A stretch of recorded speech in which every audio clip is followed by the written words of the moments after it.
दोस्तों नमस्कार। एक बार फिर से स्वागत है आपके अपने YouTube चैनल गुरुजी एग्जाम सेंटर पर। दोस्तों हम लोग यहाँ पर भारतीय संविधान एवं राज्य व्यवस्था से संबंधित टेस्ट लगाएंगे और ये सभी प्रश्न आपके प्रीवियस ईयर पूछे गए प्रश्न हैं जो कि आपके आयोग द्वारा पूछे गए हैं। ठीक है, तो सबसे पहले हम लोग यहाँ पर जो पूछे गए हैं उनको हम लोग पढ़ेंगे और इसके बाद एक्सपेक्टेड हम लोग यहाँ पर पढ़ेंगे। ठीक है, तो चलते स्टार्ट करते हैं। और जो लोग यहाँ पर नए हैं वो लोग चैनल को सब्सक्राइब कर ले और प्लेलिस्ट के माध्यम से Hindi, GK, GS, UP GK, UP current affair ये सभी आप देख सकते हैं। तो चलते हैं। यहाँ पर आपका प्रश्न दिया गया है कि संविधान सभा द्वारा भारतीय संविधान को कब पारित किया गया था। कब पारित किया गया था, यहाँ पर राइट आंसर क्या हो जाएगा? तो राइट आंसर आपका हो जाएगा ऑप्शन बी, 26 नवंबर 1949 को पारित किया गया था। ठीक है, और कह सकते हैं कि आपके 395 अनुच्छेद, 8 अनुसूचियाँ और आपके 22 भाग थे। ठीक है, चलिए अगले प्रश्न को आते हैं। प्रश्न आपसे अगला पूछा गया है, कह रहा आपसे कि 1946 की अंतरिम सरकार में कार्यकारी परिषद के उपाध्यक्ष कौन थे। देख सकते हैं कि जो आपके 2019 में पूछा भी गया है, तो 1946 की अंतरिम सरकार के कार्यकारी परिषद के उपाध्यक्ष तो ये आपके कौन थे? ये थे आपके जवाहरलाल नेहरू। ठीक है, कौन थे आपके? तो आपके जवाहरलाल नेहरू थे। ठीक है, और जो आपकी अंतरिम सरकार था ना, ये आपकी 2 सितंबर 1946 को आपके कह सकते हैं संविधान सभा द्वारा आपका किया गया था, नवनिर्वाचित। ठीक है, और यहाँ पर जुड़े हुए 2-3 पॉइंट आपके इनसे हैं। कौन से पॉइंट? कि कार्यकारी परिषद के उपाध्यक्ष ये आपके कौन है? तो आपके पंडित जवाहरलाल नेहरू थे। गृह मामले और सूचना और प्रसार मंत्री सरदार वल्लभ भाई पटेल थे। रक्षा मंत्री आपके बलदेव सिंह और आपके श्रम मंत्री आपके जगजीवन राम और रेलवे और परिवहन मंत्री आपके कौन थे? ये आपके आसफ अली थे। ठीक है, अगले प्रश्न को और बढ़ते हैं। प्रश्न आपसे अगला पूछा गया है कि भारत के प्रथम गृह मंत्री इनमें से कौन थे? भारत के प्रथम गृह मंत्री, तो ये प्रथम गृह मंत्री कौन थे? तो ये थे आपके कौन? आपकी सरदार पटेल। ठीक है, सरदार पटेल थे, याद रखिए ये आपके गृह मंत्री थे।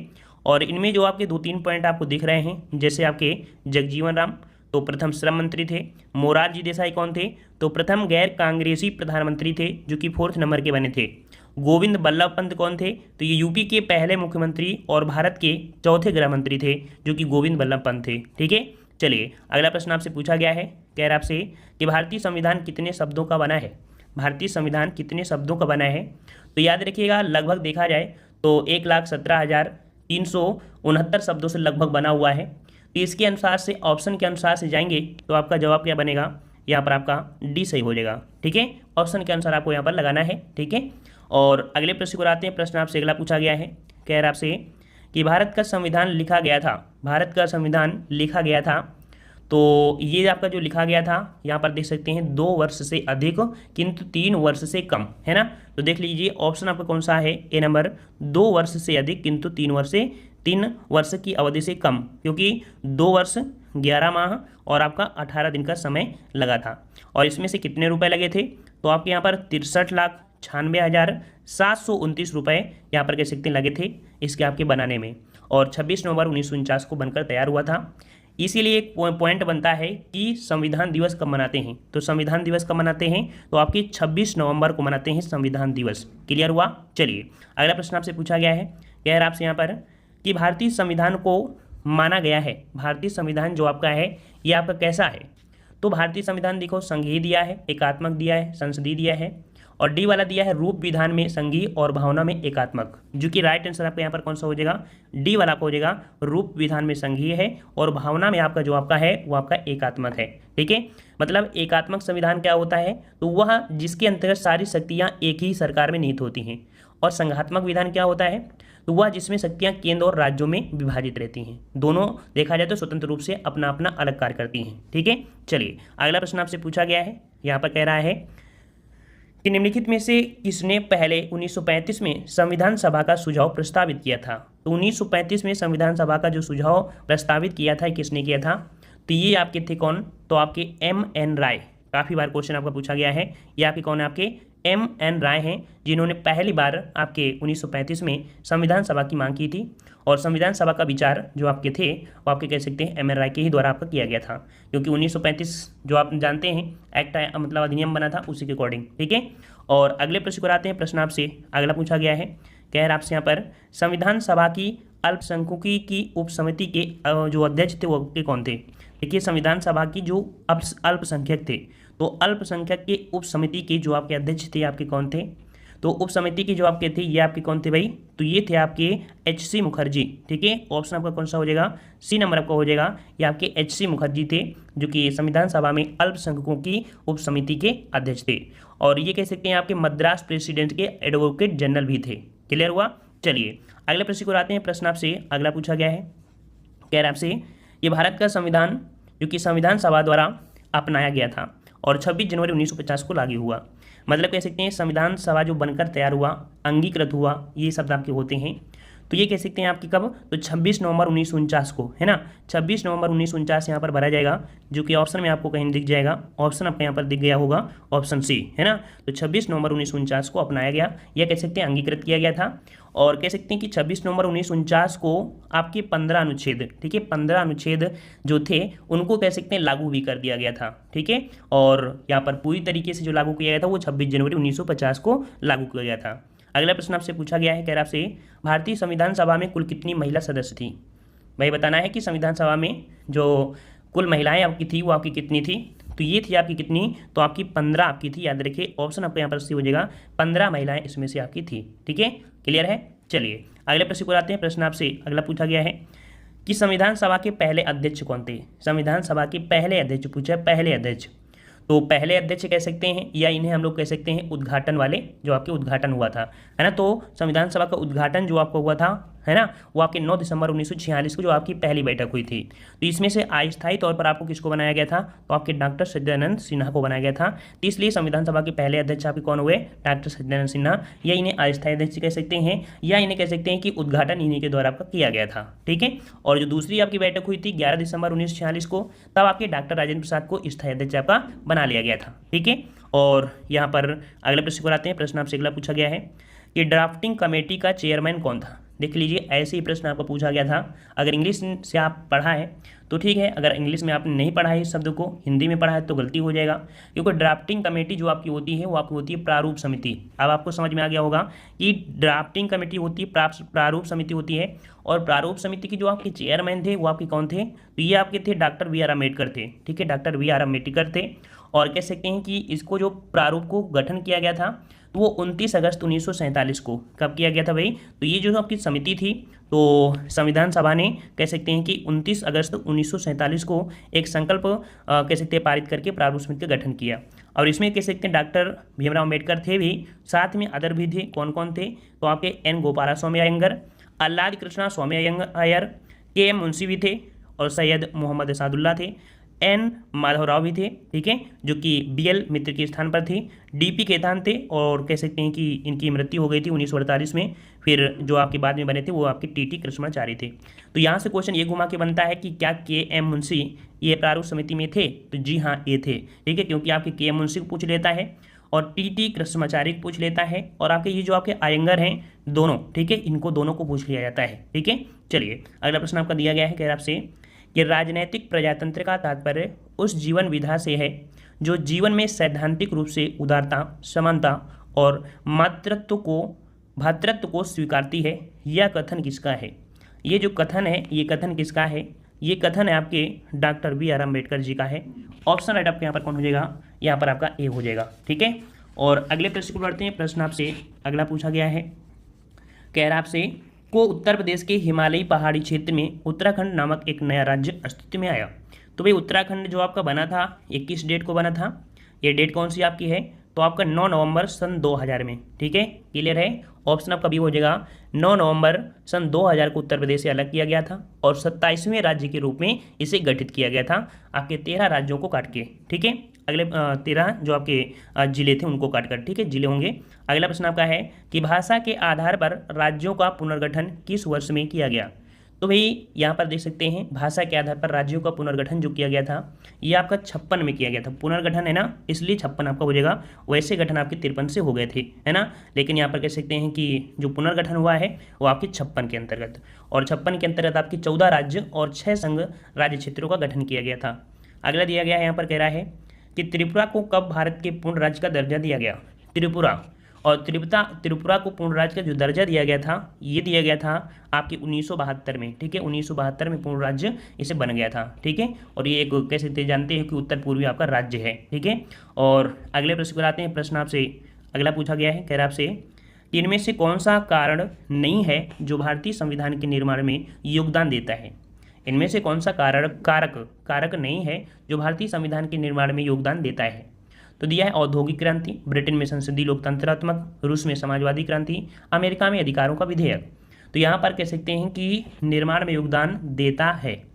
कौन सा कारक नहीं है, तो कौन सा कारक, तो आपके औद्योगिक क्रांति। तो 18 का ऑप्शन आपका ए हो जाएगा कि भारत के संविधान के निर्माण हेतु कह सकते हैं कई देशों से आपके लिए गए हैं, है ना।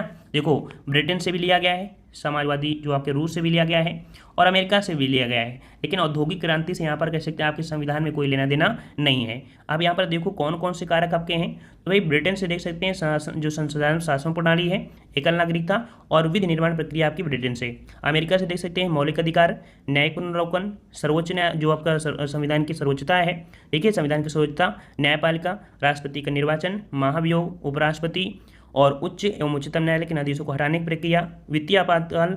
ये वित्तीय आपातकाल नहीं होगा भाई, वित्तीय आपातकाल जो है वो आप कह सकते हैं ये आपके जर्मनी से लिया गया है ना, तो ये यहाँ पर आपका नहीं होगा। और अगला दिया है रूस से आपका मौलिक कर्तव्यों का प्रावधान और समाजवादी व्यवस्था। दक्षिण अफ्रीका से संशोधन जो आपकी है 368, वो आपका दक्षिण अफ्रीका से। आयरलैंड से लिया गया नीति निर्देशक सिद्धांत, ठीक है ना। तो मतलब आपकी औद्योगिक क्रांति से कोई लेना देना आपके नहीं है संविधान में।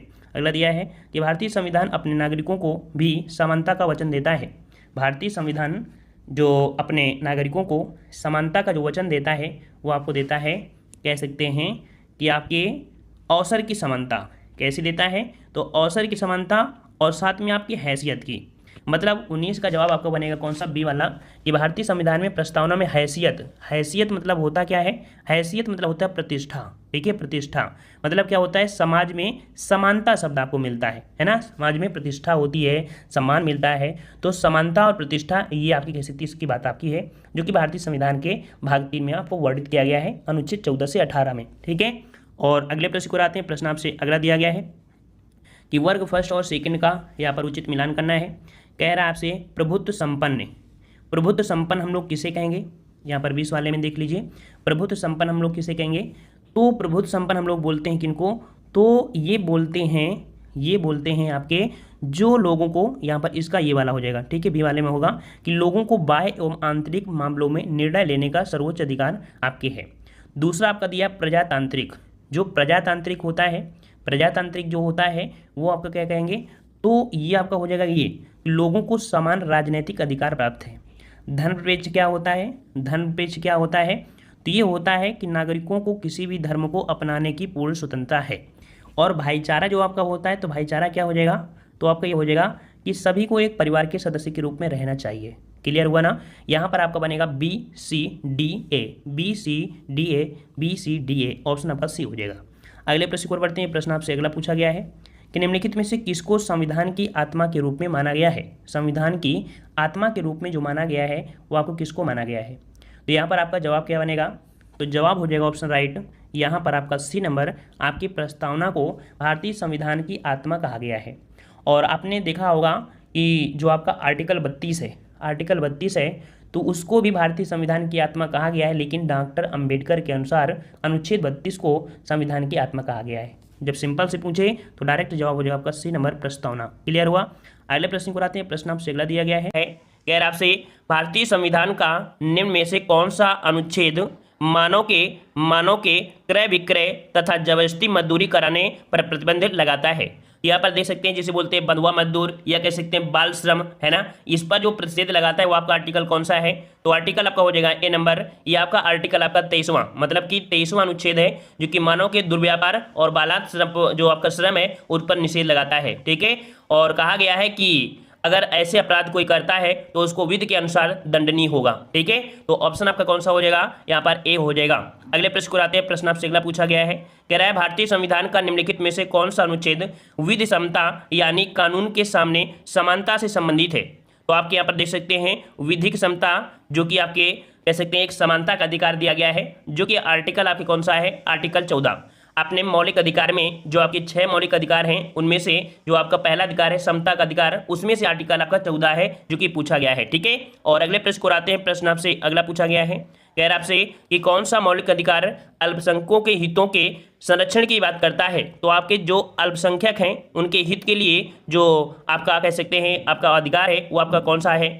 तो 24 का जवाब हो जाएगा ऑप्शन राइट यहाँ पर आपका डी नंबर, सांस्कृतिक और शैक्षणिक अधिकार। संस्कृत और शैक्षणिक अधिकार जो कि आपने पढ़ा होगा आर्टिकल आपका 29 और आपका आर्टिकल आपका 30। आर्टिकल 29 में क्या बोला गया है कि अल्पसंख्यकों के हितों की सुरक्षा, और आर्टिकल 30 में क्या कहा गया है कि शैक्षणिक संस्थाओं की स्थापना और प्रशासन करने के लिए अल्पसंख्यकों के अधिकार। ये आर्टिकल आपके 29 आपके 30 में है। क्लियर हुआ। चलिए अगले प्रश्न को आते हैं। प्रश्न आपसे अगला पूछा गया है, निम्नलिखित में से कौन सा उदाहरण संविधान स्वीकृत मूलभूत अधिकारों का उदाहरण नहीं है। ठीक है, काफी अच्छा आपका प्रश्न है। पहला पॉइंट दिया है कि बिहार के कुछ श्रमिक आजीविका हेतु महाराष्ट्र जाते हैं। तो सिंपल सी बात है, कोई भी आपका कह सकते हैं राज्य है दूसरे राज्य में जरूर जाते हैं, है ना। अगला है क्रिश्चियन मिशनरी स्कूलों की श्रृंखला चेन स्थापित करते हैं। तो ये भी सही है, जो आपके क्रिश्चियन लोग होते हैं वो स्कूलों की श्रृंखला अर्थात चैन के रूप में स्थापित करते हैं। तीसरा पॉइंट दिया है माँ बाप की संपत्ति के उत्तराधिकारी उनके बच्चे होते हैं। तो याद रखिएगा कि भारतीय संविधान में ये नहीं कहा गया है। ठीक है, और याद रखिएगा कि जरूरी नहीं है कि उनके बच्चे अगर उनके साथ नहीं देते हैं तो क्या उनकी संपत्ति बच्चों को देना आवश्यक है, ऐसी बात नहीं है। जो उनकी सेवा करेगा, यही कहा जाता है हमेशा कि जो उनकी सेवा करेगा उसी को यह संपत्ति दी जाएगी। ठीक है, और माँ बाप के अगर वो जो बच्चे हैं सेवा नहीं कर रहे हैं तो जरूरी नहीं है कि माँ बाप उन्हीं को लिखेंगे। क्लियर है ना। तो ये कहीं ना कहीं आपका यहाँ पर गलत हो जाएगा। अदर आपका दिया है कि सरकारी संस्थाओं में समान पदों पर काम करने वाली महिलाओं को पुरुष कर्मियों के बराबर आपका समान वेतन है। तो समान वेतन वाला आपका सही हो जाएगा। तो आपका यहाँ पर सी वाला कि माँ बाप संपत्ति के उत्तराधिकारी उसके बच्चे होते हैं, ऐसा नहीं है। वो जो उनकी सेवा करता है लास्ट में उन्हीं को संपत्ति दी जाती है। मैक्सिमम आपको यहाँ पर ऐसे ही शब्द आपको देखने को मिलते हैं, सुना भी होगा। ठीक है, अगले प्रश्न को आते हैं। प्रश्न आपसे अगला पूछा गया है कि मौलिक अधिकारों को लागू करने के लिए संविधान ने किसे विशेष उत्तरदायित्व सौंपा है। तो जो आपके मौलिक अधिकार हैं, मौलिक अधिकार है, इनको लागू करने के लिए ये जो आपका है तो ऑप्शन राइट आपका हो जाएगा यहाँ पर आपका ए नंबर आपके उच्चतम न्यायालय। याद रखिए मौलिक अधिकारों को लागू करने के लिए संविधान ने किसे दिया है तो विशेष उत्तरदायित्व किसे सौंपा है तो आपके उच्चतम न्यायालय को सौंपा है। ऑप्शन आपका यहाँ पर कौन हो जाएगा, ऑप्शन आपका यहाँ पर ए सही हो जाएगा। ठीक है, और अगले प्रश्न को आते हैं। प्रश्न आपसे अगला पूछा गया है, कह रहा आपसे ये संवैधानिक उपचारों का अधिकार के तहत आता है। संवैधानिक उपचारों का अधिकार ये जो आपका आता है किसके तहत आता है तो संवैधानिक उपचारों का अधिकार जो कि आपने पढ़ा होगा आर्टिकल 32। तो आर्टिकल 32 जो आपका आता है किसमें आता है तो आपके ऑप्शन फर्स्ट होता है मौलिक अधिकारों के अंतर्गत आपका आता है। और अनुच्छेद 32 याद रखिए अनुच्छेद 32 के अंतर्गत उच्चतम न्यायालय द्वारा रिट जारी की जाती हैं। और रिट आपकी जो होती है वो 5 रिटें होती हैं, जैसे कि आपकी बंदी प्रत्यक्षीकरण, दूसरा होता है परमादेश, तीसरी होती है अधिकार परीक्षा, चौथा होता है प्रतिषेध और पांचवी होती है उत्प्रेषण। इन 5 रिटों का प्रयोग करके यहाँ पर उच्चतम न्यायालय में पहुंच सकते हैं अगर कोई मौलिक अधिकारों का उल्लंघन करता है तो। ठीक है, अगले प्रश्न को आते हैं। प्रश्न आपसे अगला पूछा गया है कि 42वें संविधान संशोधन के माध्यम से भारतीय संविधान में कितने मौलिक कर्तव्य सम्मिलित किए गए हैं। यहाँ पर देखो दिया गया है मौलिक कर्तव्य। तो भाई मौलिक कर्तव्य जो दिए गए हैं वो आपके यहाँ पर पूछा गया है 42वें संविधान संशोधन के माध्यम से।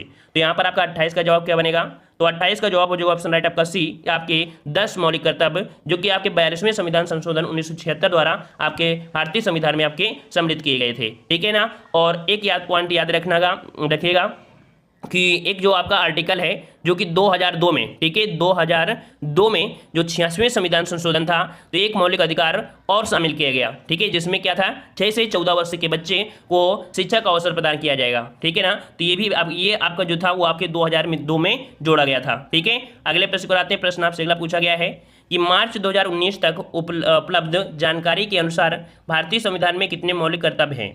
तो देखिए 2019 तक की बात कर दिया है। तो यहाँ पर अभी हमने बताया कि 10 मौलिक कर्तव्य ये पहले जोड़े गए थे 42वें संविधान संशोधन में। 2002 में एक और जोड़ा गया 6 से 14 वर्ष वाले। तो कुल मिला के कितने हो गए तो कुल मिला के वर्तमान में आपके कितने हो जाएंगे, ऑप्शन आपका यहाँ पर हो जाएगा डी नंबर 11 मौलिक। क्लियर हो गया ना ये प्रश्न। चलिए अगले प्रश्न को आते हैं। प्रश्न आपसे अगला पूछा गया है, कह रहा है मौलिक कर्तव्यों से संबंधित अनुच्छेद 51 के फर्स्ट को संविधान में द्वारा शामिल किया गया। अर्थात जो मौलिक कर्तव्य में जो कह सकते हैं कि आर्टिकल जो आपका दिया गया है, कौन सा आर्टिकल अनुच्छेद 51 के फर्स्ट में यहाँ पर शामिल किया गया है। तो आपके ऑप्शन राइट आपका 30 का हो जाएगा ए नंबर। ये आपके 42वें संशोधन अधिनियम के तहत आपका इसमें से आपके कह सकते हैं शामिल किया गया आर्टिकल 51 के फर्स्ट में। ठीक है, यहाँ पर संशोधन हुआ था इस वाले में।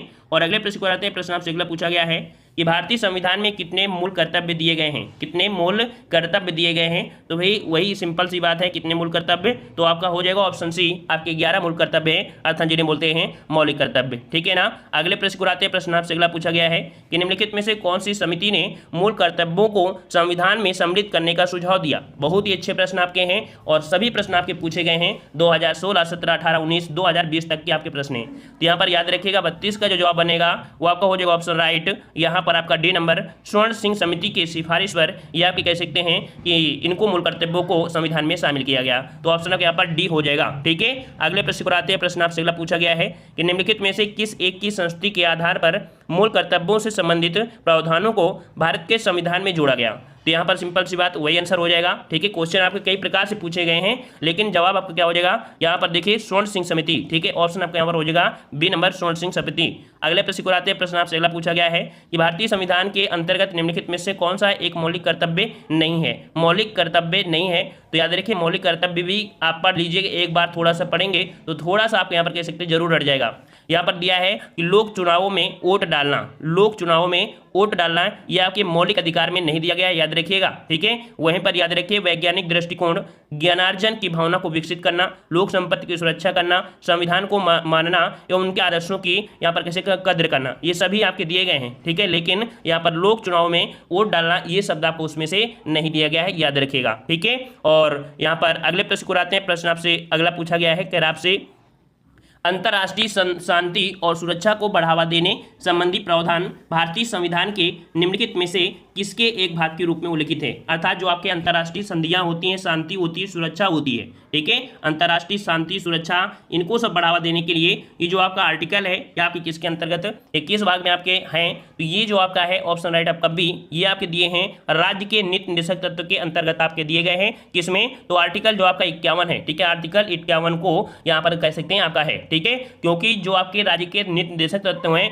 वो आपके भाग 4, ठीक है, कितने हैं, तो भाग 4 में जो आर्टिकल आपका स्टार्ट होता है 36 से लेके 51। ठीक है, 36 से लेके 51 तक आपके दिए गए हैं जो आपके कह सकते हैं आपके हैं। तो यहाँ पर ये पॉइंट बहुत बार पूछा गया है, अंतर्राष्ट्रीय शांति जो कि आर्टिकल 51 है और राज्य के नीति निर्देशक सिद्धांत के अंतर्गत आता है।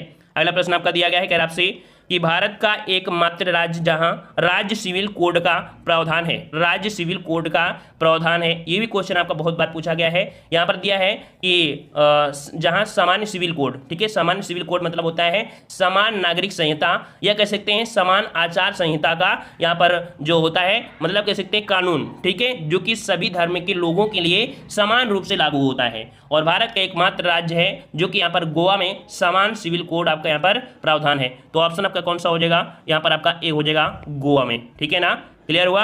अगले प्रश्न को आते हैं। प्रश्न आपसे अगला पूछा गया है, क्वेश्चन नंबर आपका 37 है, कह रहा है आपसे कि राज्यसभा की विशेष शक्ति इस आशय पर प्रस्ताव अपनाकर संविधान के अनुच्छेद में दिया गया है कि वह राज्य सूची में शामिल किसी भी मामले के संबंध में कानून बनाने के लिए संसद को सशक्त बना सके। सिंपल सी बात ये कह सकते हैं कि जो आर्टिकल आपका है 249, ठीक है, कौन सा आर्टिकल, ये डी वाला, ये आर्टिकल 249 के अनुसार यदि राज्यसभा अपने उपस्थिति और मतदान करने वाले सदस्यों के 2/3, ठीक है, 2/3 बहुमत से यह प्रस्ताव पारित कर दे कि राज्य सूची का अमुक विषय राष्ट्रीय महत्व का है, तो संसद को उस विषय के संबंध में संकल्प के लिए यहाँ पर मानना पड़ेगा, उसके किसी भाग को विधि बनाने का अधिकार प्राप्त हो जाता है। ठीक है, अगर इस आर्टिकल के तहत कोई भी आपका कह सकते हैं विषय आपका बनता है। ठीक है, और अगले प्रश्न को आते हैं। प्रश्न आपसे अगला पूछा गया है, अनुच्छेद के प्रावधानों के तहत लोकसभा और राज्यसभा की संयुक्त बैठक को राष्ट्रपति द्वारा बुलाया जा सकता है। याद रखिए, लोकसभा और राज्यसभा की जो संयुक्त बैठक होती है ये बुलाता कौन है, ये बुलाता है आपका राष्ट्रपति। और किस आर्टिकल के तहत, तो ये जो आपका आर्टिकल होता है कौन, तो आर्टिकल आपका 108, ठीक है, आर्टिकल 108 के अनुसार यदि किसी साधारण विधेयक के संबंध में लोकसभा राज्यसभा में मतभेद उत्पन्न होता है तो यहाँ पर कह सकते हैं उस मतभेद को दूर करने के लिए राष्ट्रपति दोनों सदनों को संयुक्त अधिवेशन बुलाता है, ये कह सकते हैं आहूत करता है। ठीक है ना, और इसका कह सकते हैं अंतिम निर्णय बहुमत के आधार पर ही होता है। अगले प्रश्न को आते हैं। प्रश्न आपसे अगला पूछा गया है, कह आपसे देख सकते हैं 2020 में क्वेश्चन आपके पूछे गए हैं, मैक्सिमम क्वेश्चन राष्ट्रपति से मिल जाते हैं। अगला दिया है कि लोकसभा में मतदान करते समय टाई की स्थिति में के पास वोट डालने का अधिकार है। याद रखिए, लोकसभा में अगर मतदान हो रहा है और ऐसी स्थिति में टाई की स्थिति मतलब होता है कि जब निर्णय 50-50% वाला हो जाए, अब यहाँ पर एक वोट जिसकी तरफ पहुंच जाएगा वही जीत जाएगा। तो यहाँ पर आपका जवाब हो जाएगा कौन सा? तो जवाब हो जाएगा ऑप्शन राइट, जो लोकसभा के स्पीकर होते हैं, ठीक है, स्पीकर। तो यहाँ पर कह सकते हैं स्पीकर जिसकी तरफ वोट दे देगा वही कह सकते हैं कि वही जीत जाएगा, जो कि आर्टिकल जो आपका होता है आर्टिकल आपका 100, ठीक है, अनुच्छेद 100 के तहत होता है कि लोकसभा स्पीकर दल बदल के आधार पर आयोग संबंधी प्रश्नों को निर्णय भी लेता है और उसी के तहत ये कह सकते हैं टाई की स्थिति में वोट डालने का अधिकार भी होता है। क्लियर हुआ? चलिए अगले प्रश्न को आते हैं। प्रश्न आपसे अगला पूछा गया है, कह रहा आपसे कि भारत के पहले प्रधानमंत्री पंडित जवाहरलाल नेहरू ने 14 अगस्त 1947 की मध्य रात्रि को नियति से वादा अर्थात ट्रस्ट विद डेस्टिनी शीर्षक भाषण कहां से दिया था? मध्य रात को नियत से वादा 40 वाले में, तो 40 का जवाब हो जाएगा ऑप्शन राइट यहाँ पर आपका सी नंबर, संसद अर्थात संविधान सभा से, जहाँ पर आपकी जो संविधान सभा है वहीं से, तो ऑप्शन आपका सी हो जाएगा। ये क्वेश्चन काफी बच्चों को कंफ्यूज किया था, ठीक है ना, और गलतियां मैक्सिमम हो गई थी जो प्रश्न आपको 2019 में पूछा गया था, ठीक है। तो यहाँ पर कह सकते हैं ट्रस्ट विद द स्टैंड मतलब डेस्टनी, ये पंडित जवाहरलाल नेहरू ने दिया था, जो कि भाषण था जो संविधान सभा में 14 अगस्त 1947 को मध्यरात को दिया गया था, ठीक है। अगले प्रश्न को आते हैं। प्रश्न आपसे अगला पूछा गया है, किनमें से कौन भारत का कार्यवाहक राष्ट्रपति नहीं रहा है? तो भाई भारत का कार्यवाहक राष्ट्रपति नहीं रहा है, तो यहां पर आपका जवाब क्या बनेगा? जवाब क्या बनेगा?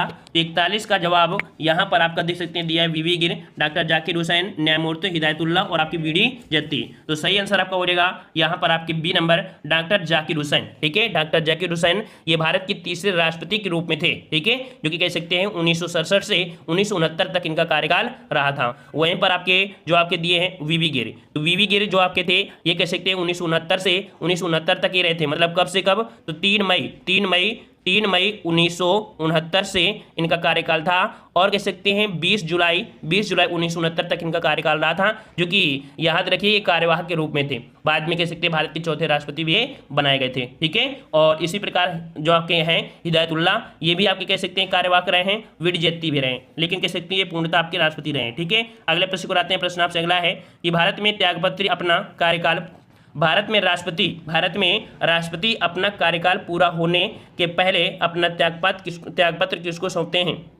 भारत में राष्ट्रपति अपना कार्यकाल पूरा होने के पहले अपना त्यागपत्र जो सौंपते हैं वो किसको सौंपते हैं? तो ये सौंपते हैं आपके उपराष्ट्रपति को। याद रखिए, राष्ट्रपति उपराष्ट्रपति को और उपराष्ट्रपति राष्ट्रपति, ये दोनों आपस में कह सकते हैं त्यागपत्र देते हैं, लेकिन इसका जो सूचना है वो लोकसभा में जरूर जानी चाहिए। अगर राष्ट्रपति अपना त्यागपत्र देता है तो यहाँ पर क्या होता है कि सूचना को लोकसभा में जरूर बताना चाहिए कि भाई यहाँ पर वो त्यागपत्र दे रहे हैं। क्लियर हुआ? ऑप्शन यहाँ पर बी हो जाएगा। और अगले प्रश्न को आते हैं। प्रश्न आपसे अगला पूछा गया है, कह रहा आपसे कि अनुसूचित जनजाति के संरक्षण के लिए एक क्षेत्र को अनुसूचित क्षेत्र के रूप में घोषणा करने की जो शक्ति है वो आपकी किसके पास है? तो याद रखिए कि ये जो आपकी कोई भी आपकी अनुसूचित जाति है ना, कोई भी अनुसूचित क्षेत्र के अंतर्गत आता है, तो अनुसूचित जनजाति के संरक्षण के लिए एक क्षेत्र को अनुसूचित क्षेत्र के रूप में घोषणा करने की शक्ति है, ये जो आपके किसके? तो आपके भारत के राष्ट्रपति के है। ऑप्शन आपके यहाँ पर बी हो जाएगा। क्लियर हुआ? अगले प्रश्न को आते हैं। प्रश्न आपसे अगला पूछा गया है, कह रहा आपसे कि राष्ट्रपति द्वारा राज्यसभा में कितने सदस्यों को नामित किया जा सकता है? तो भाई राष्ट्रपति द्वारा आपको पता है कि राज्यसभा के कितने सदस्य, तो ये आपके होते हैं, ऑप्शन आपका सी हो जाएगा, 12 सदस्यों को ये कर सकते हैं, जो कि आर्टिकल आपका होता है आर्टिकल 80 के का में, ठीक है, आर्टिकल 80 की का के तहत राज्यसभा में 12 ऐसे व्यक्तियों को मनोनीत करने का अधिकार है जो साहित्य, कला, विज्ञान, समाज सेवा के क्षेत्र में और कह सकते हैं विशेष ज्ञान या अनुभव रखता हो, तो ये कह सकते हैं। ये जो आपके कह सकते हैं प्रक्रिया ली गई है नामित करने की प्रक्रिया किस देश से? तो आपके कह सकते हैं आयरलैंड से आपका लिया गया है कि राज्यसभा में सदस्यों को नामित करना, ठीक है। अगले प्रश्न को आते हैं। प्रश्न आपसे अगला पूछा गया है कि मृत्युदंड के मामले में क्षमा देने का अधिकार किसे है? मृत्युदंड के मामले में क्षमा देने का जो अधिकार है वो आपके किसके पास है? तो आपने पढ़ा होगा आर्टिकल 72, ठीक है, आर्टिकल 72 पढ़ा होगा, जिसमें राष्ट्रपति की क्षमा शक्ति स्पष्ट की गई है। इसमें क्या होता है, कोई भी ऐसा सिद्ध दोष अगर व्यक्ति है ठहराया गया है तो व्यक्ति को क्षमा करने का अधिकार इनके पास है। उसको क्या कर सकते हैं? मृत्युदंड का क्षमा कर सकते हैं और स्थगित कर सकते हैं, ठीक है, जो कि कह सकते हैं राष्ट्रपति मृत्युदंड को पूरी तरह से क्षमा कर सकता है। ये सभी प्रक्रिया आपके 72 के तहत है, तो ये जो कर सकता है कौन? तो ऑप्शन आपका बी हो जाएगा, ठीक है। अगले प्रश्न को आते हैं। प्रश्न आपसे अगला पूछा गया है, भारत के राष्ट्रपति द्वारा चरित्र को बदले बिना सजा की मात्रा को कम करना अनुच्छेद 72 को कहा जाता है। तो देख सकते हैं कि क्वेश्चन में थोड़ा सा घुमाव लिया गया है, लेकिन अगर आपको नहीं पता थोड़ा सा तो कंफ्यूज हो जाएंगे, ठीक है ना। तो ये जो प्रश्न आपका है इसका जवाब आपको देना है। नेक्स्ट पार्ट जब आएंगे तो यहीं से आपको यहाँ पर मिलेगा। हमने बता दिया है 4 या 5 पार्ट में पूरा कंप्लीट हो जाएगा। और अगर आप लगातार देखते हैं तो उम्मीद है कि आपको इस बार वर्दी पहनने से कोई रोक नहीं सकता है। बस लगातार आपको तैयारी करना पड़ेगा। ये सोचो कि आज हम नहीं पढ़ते हैं, चलो कल पढ़ लेंगे, तो ये समझिए एक दिन में कितना लॉस हो जाएगा आप समझ नहीं सकते हैं। क्योंकि एक दिन में हम कम से कम 6-7 वीडियो डालते हैं। 6-7 वीडियो का मतलब होता है 250 क्वेश्चन, और 250 क्वेश्चन वो होते हैं जो 2019-2020 में पूछे गए हैं। समझ सकते हैं कितना बड़ा लॉस हो सकता है आपका। क्लियर हुआ ना। तो डेली का डेली क्लास लेते रहिए, फायदा आपका होगा, 100% होगा। मेहनत आपकी जरूर इस बार को आपके मुकाम तक ले जाएगी, ठीक है। तो पसंद आया तो वीडियो लाइक करें, चैनल को भी सब्सक्राइब करें, और प्लीज के माध्यम से सभी वीडियो भी